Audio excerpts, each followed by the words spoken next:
자화자찬이 아니라 대통령의 대책을 듣고 싶습니다.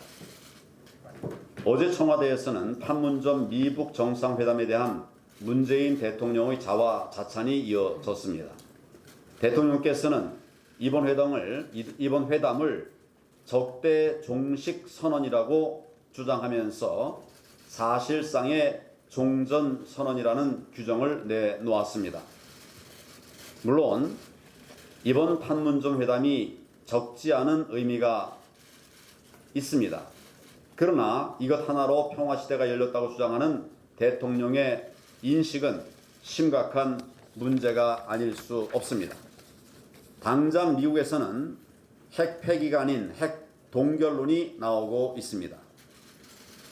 트럼프 대통령이 재선을 위해서 우리 안보는 고려하지 않고 미국 중심의 협상 성과에 집중할 가능성도 제기되고 있습니다.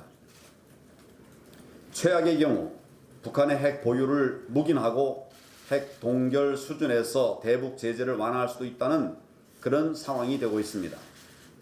우리 국민들이 머리에 북핵을 이고 살아가야 하는 그야말로 끔찍한 지경으로 내몰릴 수도 있는 것입니다. 그런데 아직 북핵 실무 협상도 시작하지 않은 마당에 장밋빛 환상부터 이야기하고 있으니 정말 큰 걱정이 되지 않을 수가 없습니다. 그러면서 정작 지금 가장 심각한 문제가 되고 있는 일본의 경제 보복에 대해서는 대통령의 한마디 말씀도 없었습니다. 일본의 보복 조치는 그야말로 치졸하고 잘못된 것입니다. 그런데 그동안 이 정권은 도대체 뭘 하고 있었는지 묻지 않을 수 없습니다. 언론에 따르면 일본은 보복 카드만 190여 개를 검토하고 있고 또 여러 경로를 통해서 우리 정부에 수차례 경고를 했다고 합니다. 그런데도 지금껏 아무런 준비도 없이 손을 내놓고 있었고 지금도 사실상 대책이 전혀 없다시피 한 상황입니다. 그렇지 않아도 우리 경제가 큰 위기 상황입니다.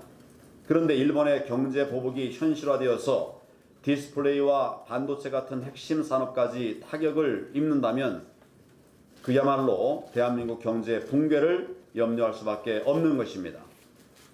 우리 기업들이 큰 손실을 보고 고스란히 국민들에게 피해가 돌아가는데도 어떻게 이렇게 수수방관 무책임할 수 있다는 말입니까? 문재인 대통령께서는 자화자찬할 시간에 우리 국민과 기업들의 피해를 막을 대책부터 내놓아야 할 것입니다. 지금 국민들이 듣고 싶은 말은 대통령의 자화자찬이 아니라 대책입니다. 첫째, 북핵을 폐기할 방안. 둘째, 일본의 경제 보복을 막아낼 확실한 대책. 그것을 국민들은 듣고 싶어 합니다.